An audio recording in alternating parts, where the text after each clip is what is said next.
This is Karen with newclevelandradio.net. It is time for Avoid the Maze. My guest today I met on podmatch.com, and I am very grateful for this organization because I wouldn't get to meet people like Lisa Small if I didn't belong to it. And interestingly enough, when you start networking, you find out that you have so many different things in common. And I loved your bio. Um, I'm not happy how you had to get to the journey that you're on, but oftentimes it is a very personal reason why we pivot and move forward. So, Lisa, again, welcome to Avoid the Maze and take us on your journey. Thank you. Yes, how far back would you like me to start from the idea that Well, really from the idea and then what the Yeah, idea is. all Yes. right. So this idea actually, as you mentioned, sometimes things happen in life that are less than ideal or things that we don't expect. And it ends up, I think, maybe a little biased in a beautiful ending of a story and really a testament.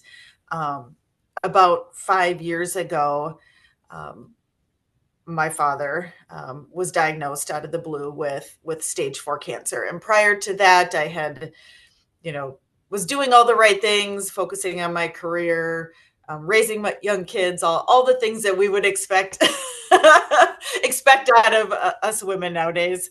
And it really shook me because my dad always took care of his health. He was very diligent about doctor's appointments and preventative care.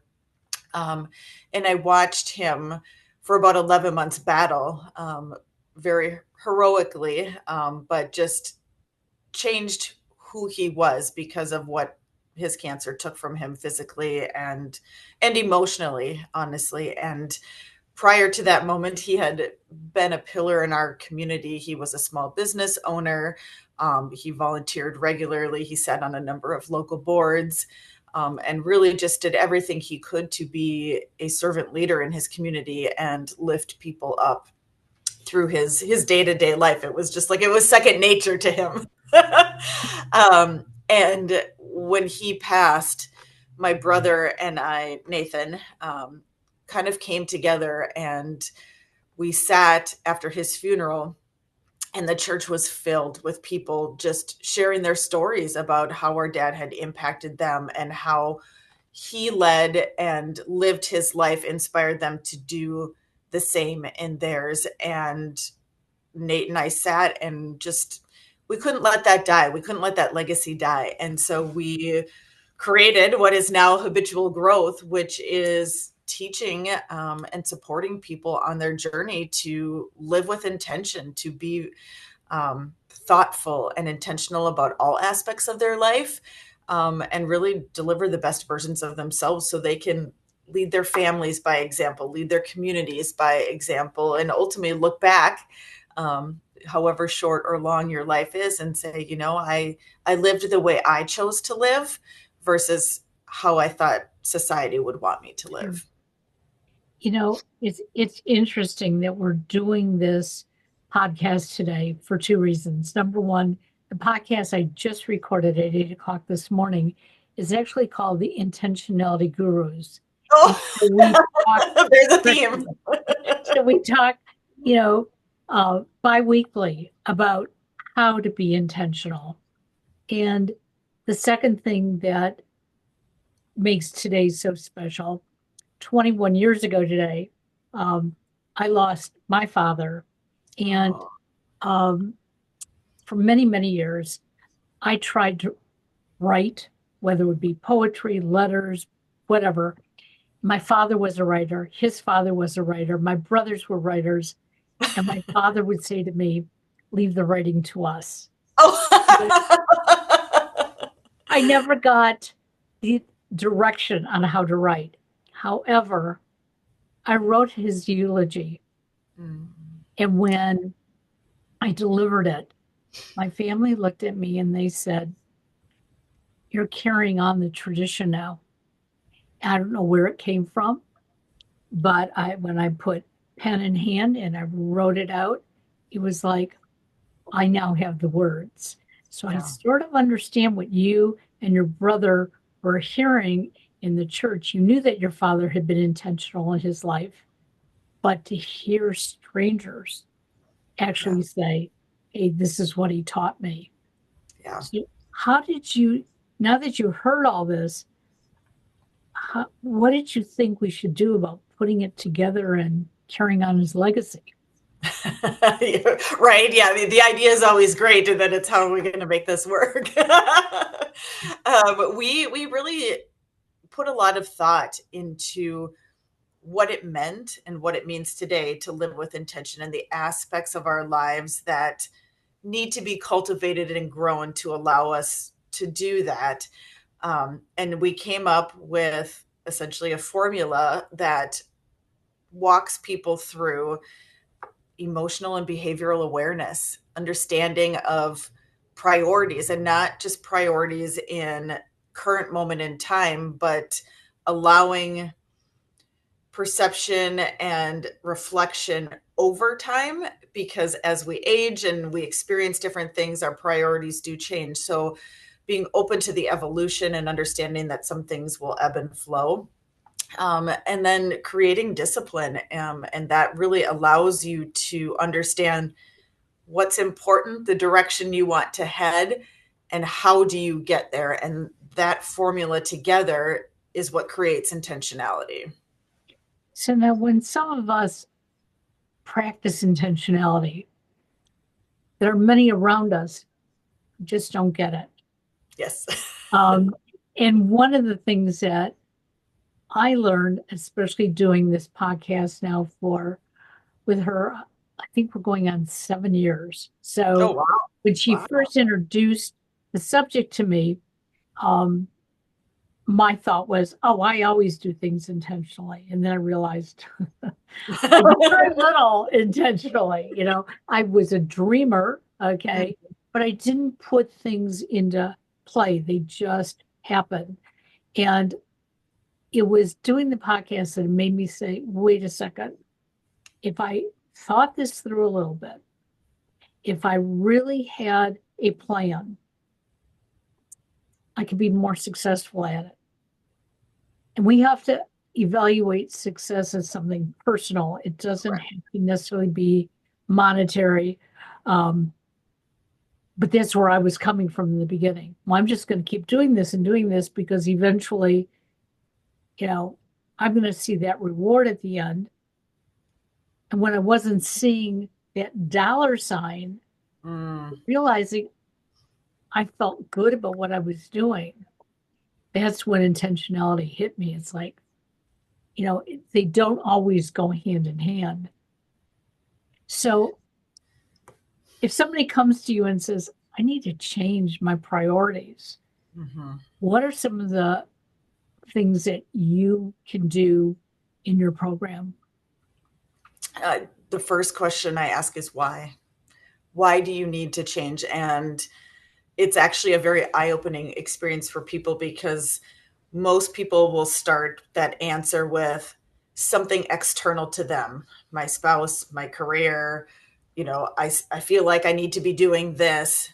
And at the root of it, it really isn't something that they truly want, or if they do, they're not able to articulate it. And there isn't, I was going to say anything, very little, we'll say that, from an external standpoint that can actually sustain an individual to create long lasting positive change. It has to come from within, and it has to resonate with who you are, your values, and ultimately where you want to go. So we always start with the proverbial why, and work from there. And then after that step, after we figure out why do you want to change, then we start to work through a goal, that you want to set. And generally we start very short term, because change compounds, as you know, over time.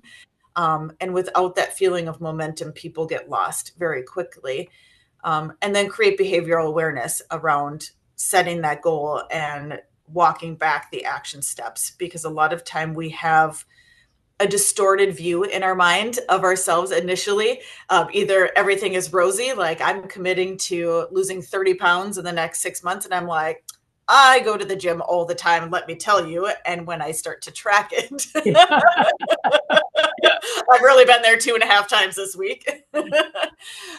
Or we have a very negative view. And so we almost self sabotage because we haven't grounded ourselves in the reality of data. And so our program is built around a mobile application that allows people to ground themselves in the reality of what they're doing so they can better make informed choices versus make choices on emotion or a reaction to something. Well, and typically it's natural for us to make those choices based on emotional need. Just think about losing weight. Okay. Mm-hmm. Um, I have been battling my weight now for about 6 years. Nobody can explain to me how I gained it because the reality is I've kept a diary and an exclusive diary. And it wasn't until about 5 weeks ago, a doctor said to me, forget your diary for right now. Let's forget the fact that, you're being very cautious on what you eat. Yes, you're being intentional on your exercises. But let's talk about what it is you really want to gain or Mm. lose. And my first reaction was, oh, 50 pounds. He goes, no, no, no, I'm not talking about in pounds. Try again. And what I was trying to get rid of was that negative feeling that I was getting when I looked in the mirror. And we made some very small changes, especially in my supplements, Mm-hmm. which were actually causing me to gain weight, which, of course, he was sort of guessing at, but looking at what they were. And he said, let's just do this: eat the same way, exercise the same way, but please do not mark it down. Oh, interesting. Because for me, marking it down Mm-hmm. was I was expecting to see absolute results. He Yeah. said, just live your life. Mm-hmm. So I had to contact him last week to give him my results.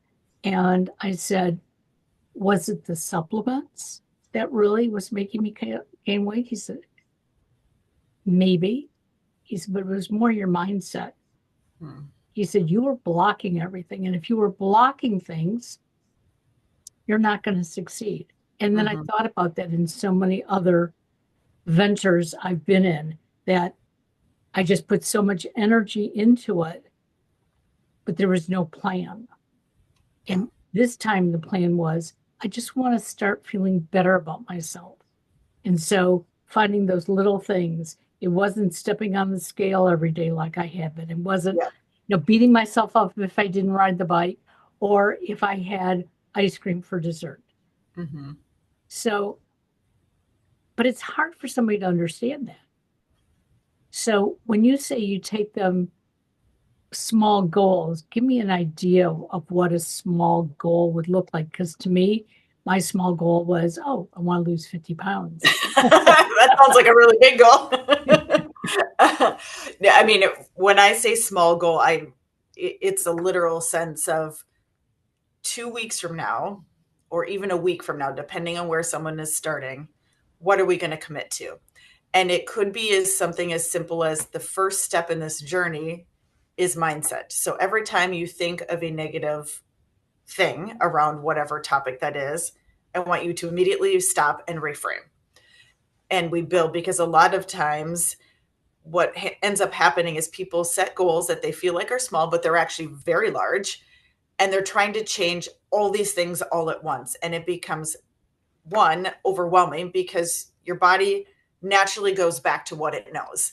So it will always try to revert back to that. So when you change too much, it's like, oh my gosh, stop. So we change one small thing, and then we focus on just building small momentum and helping people. It's crazy. We are such a society of immediate gratification, and Absolutely. teaching ourselves to slow down and put in the work and wait for the results is really, really hard. And so some of that muscle that we try to build is just that. It's okay if I don't track something every single day for the next 30 days? Can I change just one small thing for the first 7 days? Okay, let me check in at that point and see how that went. How does that feel? Do I feel like, yes, this is something where I want to be putting my action and my intention? Yes. Okay, then what are we building from there? So it's almost an unwiring and a rewiring of people. Well, at the same time I was going through that, you may notice I have a hot pack on my shoulder. I fell on Christmas Eve. Oh. And not only did I break my upper arm, I broke my shoulder. And it took 7 days before they could get me in for surgery, whatever. But I had the surgery, and I didn't want to believe the doctor when he said it's a 6 to 12 month recovery. He Mm-hmm. says, I need you to do things in small increments. In fact, for the first week, don't use your right hand other than to hold your left hand. And I thought, well, that's ridiculous. I'm right handed. Sorry, just don't. And it, every once in a while I'd go to use that right hand, but I had to remember, okay, that's the only thing you told me I'm not supposed to do, not use the right hand. So I would just keep reminding myself. And then when I started occupational therapy, they Mm-hmm. started telling me, you're going to do these exercises only this amount of time. So the first week, Brainless here said, well, it doesn't feel that bad. I can do 5 more reps. I can do whatever. And now I'm at the point that I have fatigued the muscles. And Mm-hmm. so as of this week, I have to revert back. Yeah. And, sometimes I can be a slow learner, but I think a lot of people out there are like that something starts to feel good or better. Mm-hmm. And you think, I'm going to do one more. Yeah. Because if I do one more, it's going to even be better. And the reality of it is, it's not the truth. Mm-hmm. So if you take me on a journey in the first week, we just do this one little thing. Mm-hmm. Do most of your clients feel comfortable at the end of the week that, haha, I accomplished this? Or do they feel like I'm still not on the road? It really varies. We have people that I would consider very type A, very driven, which is probably to your point. It's Yep. the I just want to do one more, one more, one more. And so they get to the end of that short stint and they're like, haha, I'm here and I did it, and it's a pause. Okay, yes, you feel really good. Let's keep going and but temper a little bit so we don't overdo, we don't over fatigue the mind into all the changes that we're making. But then we have the complete opposite where people have never been in a personal development space or really thought about changing any of their habits, and they can't even get through the week. They might not even get through 3 days.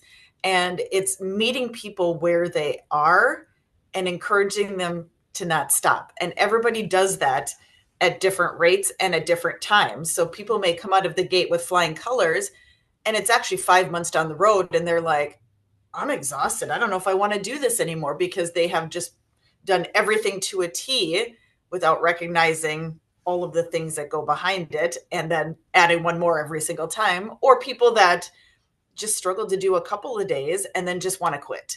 So it really depends. And I think that's where we specialize is we'll meet you where you are. We'll walk you through the program and we'll tweak it based on you. It's not a cookie cutter. It's not a quick fix. Here's everything you need to know and see you later. Because everybody's different. We all have stories we tell ourselves. We have different experiences that go into it. We have different challenges in Yep. our lives that are going to be completely different from someone else with the exact same goal. So it really is a whole gamut of things. You know, I think of so many people who have put themselves through the challenge of weight loss.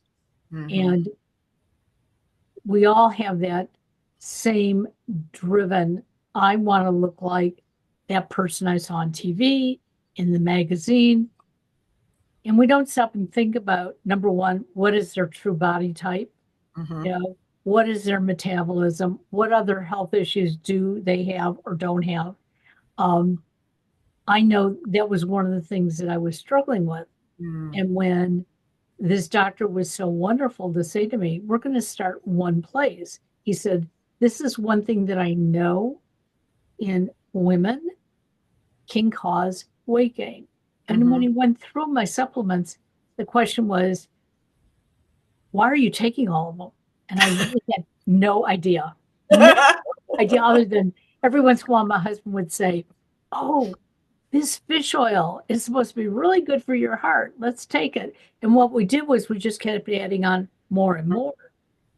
And when it took him to say that to me, it was like, I don't know why I'm taking them all. He Mm-hmm. said, well, we're going to go through them. And I've never had anybody do that. And I think the same way, no matter what it is you want to do, if somebody can help you see the path and say, okay, you're trying to start a business, but you don't have a goal in mind for the business. Mm-hmm. You need to step back. Why are you starting the business? Yeah. And if you don't have a good answer for that, it may be a good time to start the business. That's going to be a tough one. So, what were some of the things that your father did that made you realize how intentionally he lived and satisfied his own needs? Oh, that's a great question. Um, he derived a lot of life satisfaction through allowing others to grow into their best selves, and that could be in any capacity. Um, and he was a very selfless giver. So for your listeners, our mission statement at Habitual Growth is to grow 5 million lives by 2027, because that's really what our dad was doing. Is he was helping people grow one interaction at a time, and he approached each conversation or interaction assuming the best out of the individual and how he could best support them. And I watched him because he was, he was a small business owner. He would get there early to meet somebody, or if there was someone that couldn't get out, he was a pharmacist, so he owned a small town pharmacy. He would go and drive and bring the medication to that patient in their home. So he was always looking for ways to personalize to meet the needs of each person. And I think that's the biggest lesson I took from him. And what we just talked about is Right. everybody's a little bit different. And so how do we best formulate what we're doing to support their growth? But in return for him, like, he got so many blessings, whether it's words of gratitude or friendships that he built or financial compensation. I mean, it really depended on how that blessing came back to him, but it just filled his bucket. I mean, he had such a full life because of all of the different ways that he poured out and others poured back into him as a result of it. Sometimes we don't even realize what we're giving to others. Yeah. And so we think we're just giving. We don't we don't open up our eyes to see or to absorb the appreciation. Yeah. Um, I had a coach. She knew me very well, and so she could lay into me, and I allowed her to, uh, because I've been a people pleaser my whole life. And Mm. all of a sudden, I came to a roadblock, and I said, I don't care. I don't want to please anybody anymore because nobody appreciates. And she said, are you doing it for the appreciation? And I said, no, but I don't get that feeling that I'm doing it for the right reason other than I want to help people. And she said, stop waiting for thank you or acknowledgement. And I didn't realize I was. Mm-hmm. And I said, okay, I'm not doing that. She said, no, you probably are. We turned things up a little bit. And I started with my husband and my son, who were both living in the house with me. And I started creating boundaries. Mm-hmm. And creating those boundaries, all of a sudden I finally was hearing, hey, thanks, Mom.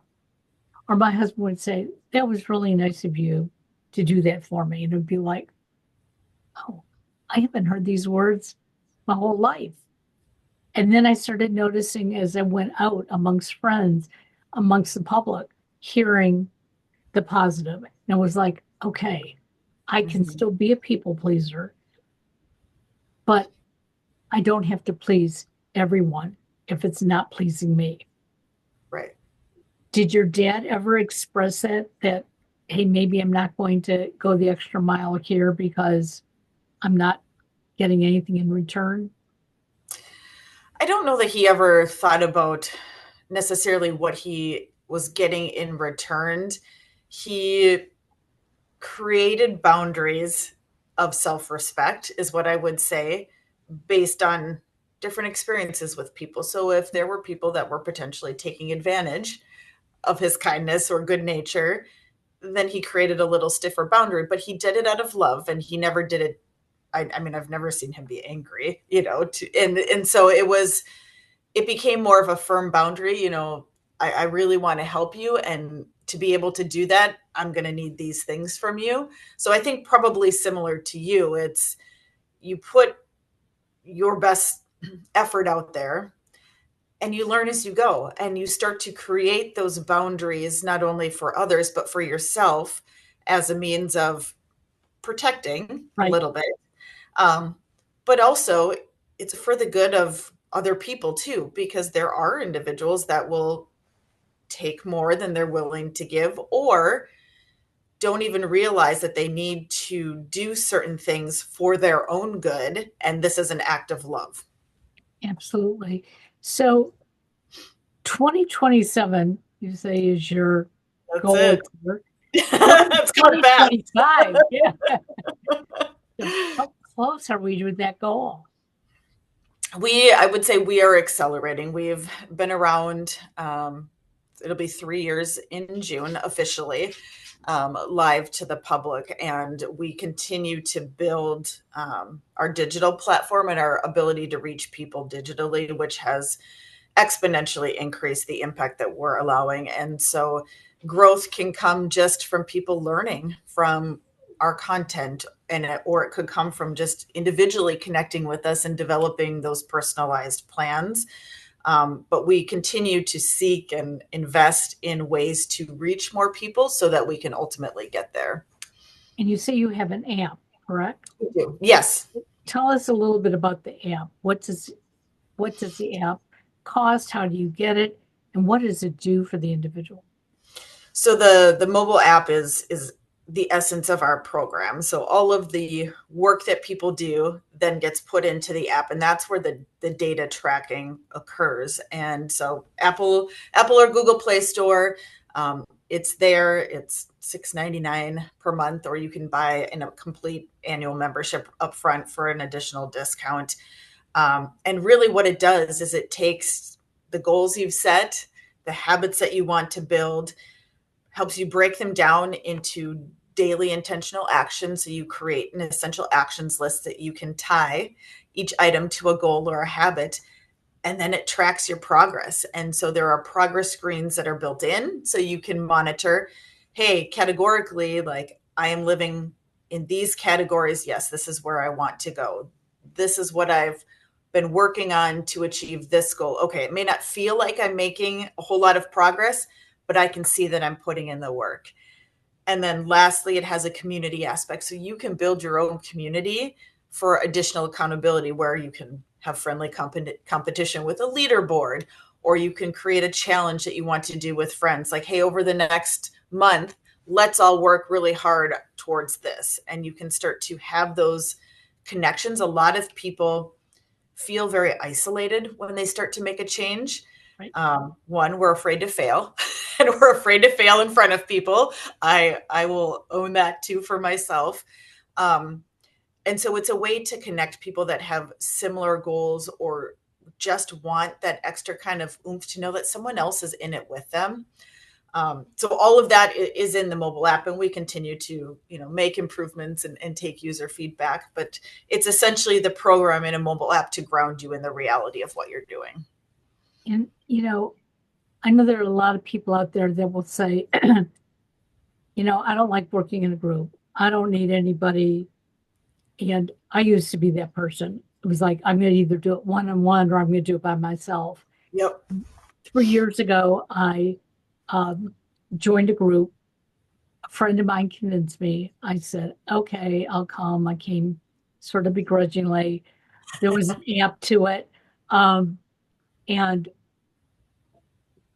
I used it, but I didn't use it 100% the way it was supposed to be used. But I was getting what I needed out of it at that time. And I waited about 2 years and I went back to the person who ran it. And I said, I think I did myself an injustice because I did. And she goes, no, you didn't. Tell me what you learned. Mm-hmm. And when I explained to her, she said, okay, that's where you were at the time. So that's where, when you mentioned, meeting people where they are. And I said, I guess you're right. She said, so you think there's other things that you could do and you could do better? I said, I'm not sure. I'd like to try. So I went through it again. And the second time I was into the app aggressively, more than I probably should have. So you can see my personality. Either I don't want to do it or No, we're doing I'm all in. But then for this last year, I've been able to sit back and Mm-hmm. go through all the information that I gathered. And I see where I've made progression. Mm-hmm. And I see areas that I truly did regress in. And I want people to know that it's okay to make those mistakes Yes. because you learn from them. When I go back and realize the first time, hey, I want to know more, but by overdoing it, at the end, it was like I was overwhelmed. Mm-hmm. I wasn't sure what to do with all the information and basically had to take a step back for a while and then go back and look at it and go, okay, now I know what to do. And there's a refresher course coming up. And we talked about it last week with the coach. And she said, so where do you feel with the refresher? And I said, no, I'm ready for it now. Okay. Yeah. I know the difference. Okay. I can't be overly aggressive and I can't be passive about it. I've got to find that in between. And I said, and I'm going to allow the group to encourage me Mm-hmm. to follow what I need. And she goes, oh, so now you like being in a group. It's taken me a long time to get there. Yep. Well, I think that's true. And that's, I would say, almost every area of life, right? Where you are never going to be exactly the same at all points. And you are going to need different tools and different support throughout different times in your life. And just recognizing that. And I love that you said, what did I learn from this? Because that's exactly right. I mean, you could be very passive about using our app, but you're still learning something about Right. who you are, how you work, what you potentially want to need. And likewise, you could execute perfectly, air quotes, every single day. But when you look back, you're still going to learn something too. And there may be different points in your life where you need to be all in +1, or maybe you need to step back a little bit and say, I'm just going to be. Yeah. I think that's perfectly okay for people. So, how can our listeners find you and find the app and maybe get a little more insight? Yeah. Habitualgrowth.com is our website. The app is available on Apple, Google Play stores. It comes with a 30-day free trial. So I always encourage people, hey, download the app, get in there, think about it. Email us, info@Habitual Growth. So once you're in there, hey, I have questions about this. We're also on Facebook, Instagram, YouTube. We try and create short little content of how to get people into the app, things to consider. So yeah, we love it's Nate and I, it's us answering, all of the messages and the emails because we care and we're here to support people's journeys, and figure out what it means for them individually to live with intention. Well, I think it's great that you and your brother are working together. That says a lot for your family. So say hi to Nate for us. I will Yeah. definitely. And we'll have all your information in the show notes. And Perfect. so if you are listening and you go, oh, I missed all that, just go read the show notes. If you miss the show notes, you can always contact us here at newclevelandradio@gmail.com. Have a great Wonderful. day, Lisa. Thank Thank you so you. much. Yes. Bye bye. Bye-bye.